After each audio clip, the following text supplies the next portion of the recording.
finally paying off. And then Israel decided to escalate, not just diplomatically, militarily. They pulled the United States into a direct war with Iran. They continued bombing Lebanon on a near-daily basis. They struck Iranian nuclear facilities. Recalculation was a decisive military victory, will lock in Gulf support and permanently cement the anti-Iran coalition. Here's what CNN and the BBC are not telling you directly.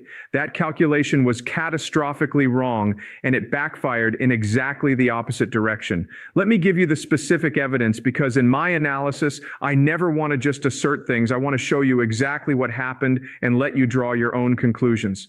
On June 25th, Secretary of State Marco Rubio flew urgently to Kuwait, then the UAE, then Bahrain. He met with Gulf Cooperation Council ministers in Bahrain. Now, here's what I want you to notice. The official framing of his visit was that he was there to reassure Gulf partners about the U.S.-Iran Memorandum of Understanding. Think carefully about that word, reassure. He was not there to enlist their support. He was not there to strengthen a coalition. He was there to reassure them. That is the language you use when you're afraid your allies are losing confidence in you. That is a fundamentally different posture. And listen to what researchers with direct access to Gulf policymakers are actually saying. Farah Akawasi from the Gulf Studies Center at Qatar University told Al Jazeera, and I'm quoting this carefully, "The ongoing conflict compelled the Gulf states to pursue a more pragmatic relationship with Tehran, one that will include enhanced dialogue to deter conflict." A more pragmatic relationship with Tehran. That is diplomatic language for Israel. Your strategy has failed. The Gulf states are not moving toward Israel. They are moving toward a modus vivendi with Iran. And the numbers from within Israel tell the same story. A poll published during these days showed that 92% of Israelis felt that the United States had just signed away their victory, and nearly half said Israel should continue attacking Lebanon regardless of American objections. Even Prime Minister Netanyahu and Defense Minister Katz publicly declared, even if America asks us to withdraw from Lebanon, we will not. This is Israel openly defying the country that provides its weapons and its diplomatic cover. We have not seen this level of open defiance in the modern history of this alliance. Now, let me give you the framework that explains all of this. I call this the alliance inversion effect. And this is where game theory becomes extremely useful. In game theory, we study what happens when one player in a system escalates beyond what the other players can tolerate. And here's the consistent finding. When a state uses force beyond the threshold that regional partners can accept, those partners don't rally to that state's side. They calculate that being associated with that state makes them a target, and they start moving toward the opponent to protect themselves. Let me make this concrete. The Gulf states are not moving toward Iran because they love Iran. They are moving toward Iran because they are terrified of being caught in a war that Israel is dragging the entire region into. Iran is their neighbor. They have to live next to Iran forever. They cannot afford to let Israel's wars become their wars. And here's the critical insight for the Gulf states. A negotiating Iran, an Iran that is open to deals and revenue sharing, is far less dangerous than an uncontrollable Israel that might drag them into a conflict they never wanted. This is not sentiment. This is pure strategic calculation. Now, here's the part of this story that I think is the most underreported, and I want you to pay close attention here, because this is where the future is actually being negotiated right now. While Rubio was running around the Gulf trying to reassure everyone, Iran was making a completely different kind of pitch to some of those same Gulf states. And that pitch was this: let's make money together from the Strait of Hormuz.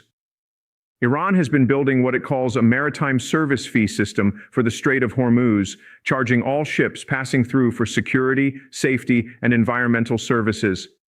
Iran's estimate of what the system could generate approximately $40 billion per year to be shared among the coastal states that participate. And this is not just talk. Iran and Oman have already established a joint working group to define the management mechanism. Iran's foreign minister, Araghchi, met directly with the Sultan of Oman. These are not preliminary conversations. These are structural negotiations about who controls and who profits from the world's most important shipping lane. Rubio rejected this proposal, calling it a dangerous precedent that would lead to, and I'm quoting him, complete chaos. He and the GCC foreign ministers issued a joint statement rejecting any Iranian attempt to impose fees or control the strait. But here's the question I want you to sit with.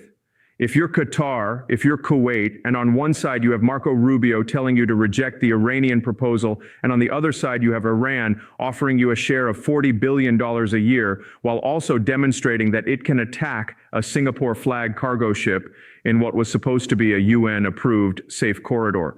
What is your actual calculation? How reliable is the American security guarantee starting to look? Iran doesn't need to win the war militarily. Iran just needs to win economically. And the harmless fee system is the instrument designed to do exactly that. Now, I want to do something that I think is critically important in any serious analysis. I want to steal the opposing argument. I never want you to just accept what I say. I want you to hear the strongest possible case against my interpretation and then decide for yourself. Here is the counter-argument stated as strongly as I can make it. The Gulf states welcome the U.S.-Iran deal because they want short-term economic stability, not because they are genuinely moving closer to Thrawn. Italy denied involvement in Iran strikes for domestic political reasons, not because NATO is structurally fracturing. All we are seeing is individual states acting in their immediate self-interest. There is nothing systemic happening here. This is a reasonable argument, and it has solid historical precedent. In 1966, France under de Gaulle withdrew from NATO's integrated military command structure. It was a dramatic break, and yet NATO survived. 60 years later, France is still a full member. Allied disagreements don't necessarily mean systemic collapse, but here is what that counter-argument cannot explain. In 1966, France withdrew while the Soviet threat was existential. Every NATO member still needed the alliance because the alternative Soviet domination of Europe was worse. Today, the situation is fundamentally different. America is visibly weakening domestically. Inflation in May 2026 hit its highest level in 3 years, a 4.1% PCE reading. 60% of American voters say the Iran war was not worth it. The domestic political base for sustained engagement in the Middle East is eroding, and Iran is not an existential threat to the Gulf states the way the Soviet Union was to Western Europe. Iran is a neighbor. You cannot permanently isolate a neighbor. You have to find a way to coexist. The Gulf states understand this in their bones. And when Iran comes to them with a $40 billion revenue-sharing proposal, while the American security umbrella is visibly leaking, that is not a short-term calculation. That is a structural shift. Now, I want to shift your focus completely because while everyone is watching Iran and Israel, while all the cameras are pointed at the Strait of Hormuz and the negotiations in Islamabad, there is a country sitting very quietly in the background that has made $2.3 billion in additional oil and gas revenue in a single month without firing a single shot. That country is Russia. Here's how this works. When the Strait of Hormuz is blocked, when 20% of the world's oil supply suddenly cannot reach markets in Asia, India, Europe, energy prices spike globally. And when energy prices spike globally, every barrel of oil that Russia sells becomes more valuable. Russia doesn't need to do anything. The disruption does the work for them. But Putin wasn't just sitting back and collecting money on June 25th. He was actively expanding Russia's position while America was distracted. Let me walk you through what he was actually doing. Putin was wrapping up the Russia-ASEAN summit in Kazan, where he and the leaders of 10 Southeast Asian countries signed what they called the Kazan Declaration, locking ASEAN into Russia's expanded Eurasian Partnership Initiative.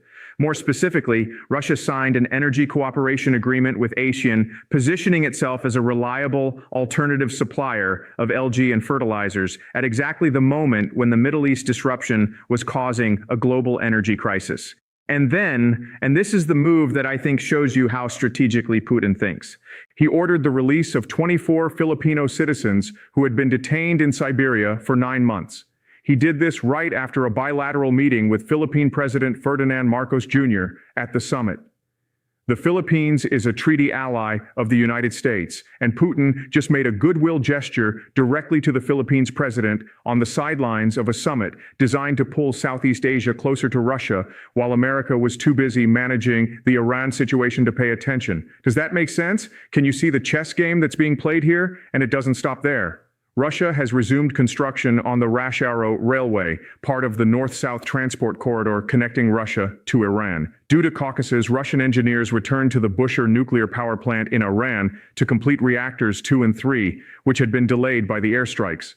Russia is methodically tightening Iran's economic dependence on Moscow, not through military force, but through infrastructure and technical cooperation. Iran needs Russia's railways, Russia's nuclear technology, Russia's energy markets, and Russia is delivering on its own terms.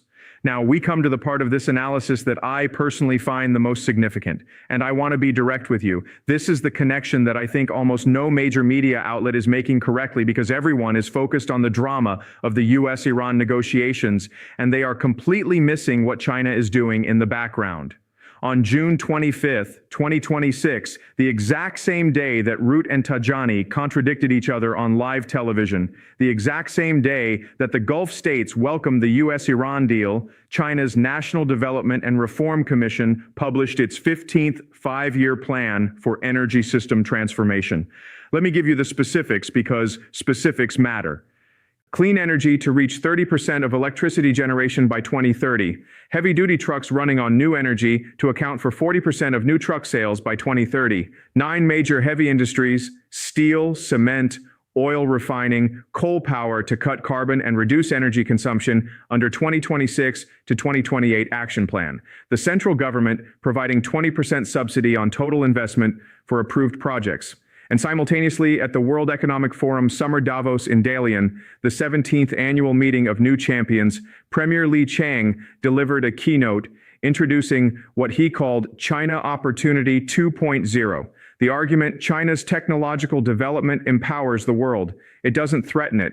Chinese products in emerging technology sectors are tools of empowerment for the global south, not competitive threats. And President Xi Jinping met with Bangladesh's Prime Minister Tariq Rahman in Beijing and elevated their relationship to what they called a community of shared future for a new era. Do you see what China is doing? While the United States is spending by some estimates $40 billion just in the initial phase of the Iran military campaign, while America is burning through diplomatic capital on every front simultaneously, while American inflation hits its highest level in 3 years, China is quietly laying the industrial and diplomatic foundation for the next decade. While America is fighting the last battle, China is building the next economy. And China's silence on Iran is itself a strategic statement.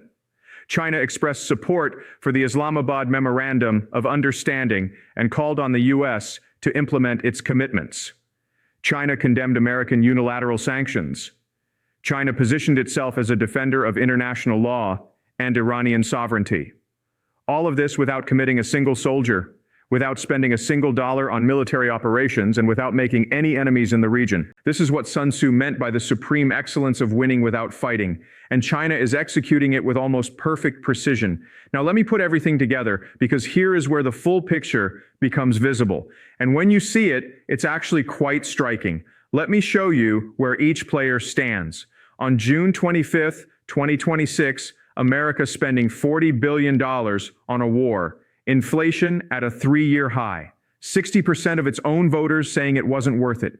Its NATO allies contradicting each other on television. Its Gulf allies quietly opening channels with Iran. And it still has $39 trillion in national debt that it needs the world to keep financing. Iran proposing a $40 billion per year fee system for the Strait of Hormuz.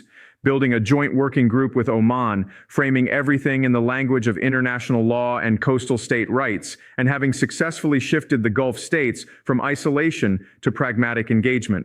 Russia earning an additional $2.3 billion a month from elevated oil prices, signing the Kazan Declaration with Ashan, relocking Iran into Russian infrastructure dependency, and picking off American allies. One goodwill gesture at a time, China saying almost nothing, spending almost nothing on this crisis, and launching the most ambitious industrial transformation plan in its history at exactly the moment when America is most distracted. Now, in 1999, 2 colonels in the People's Liberation Army, Chol Yang and Wang Shanui, published a military theory called unrestricted warfare.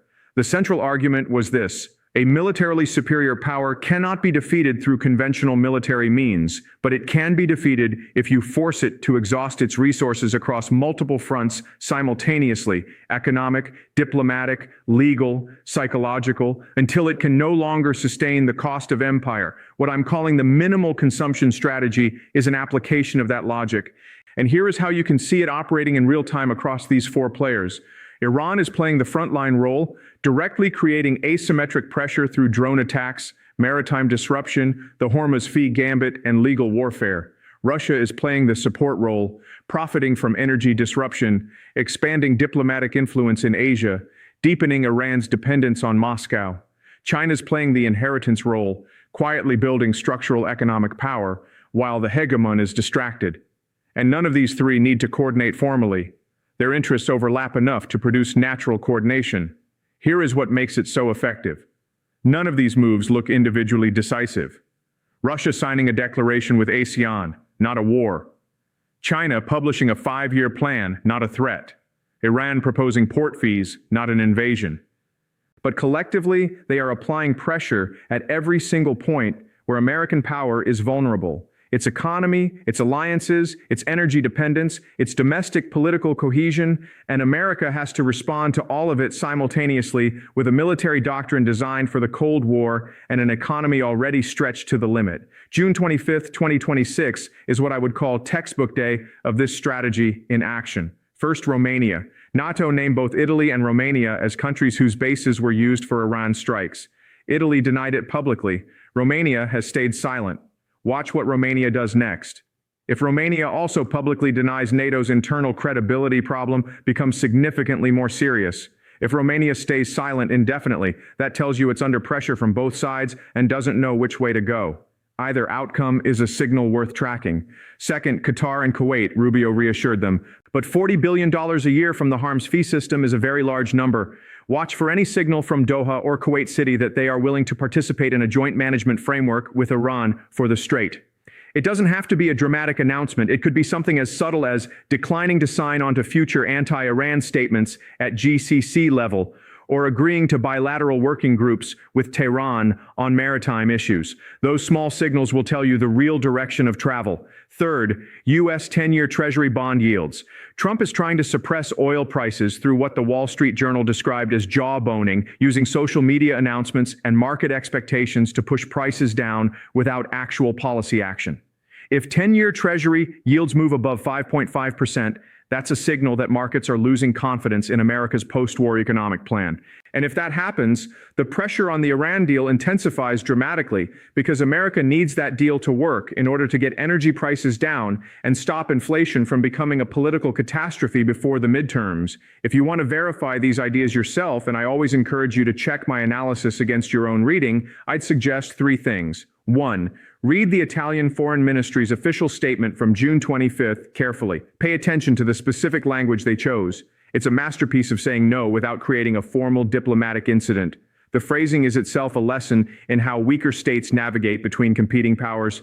2. Look up UN General Assembly Resolution 3314 on the definition of aggression. Read Article 3.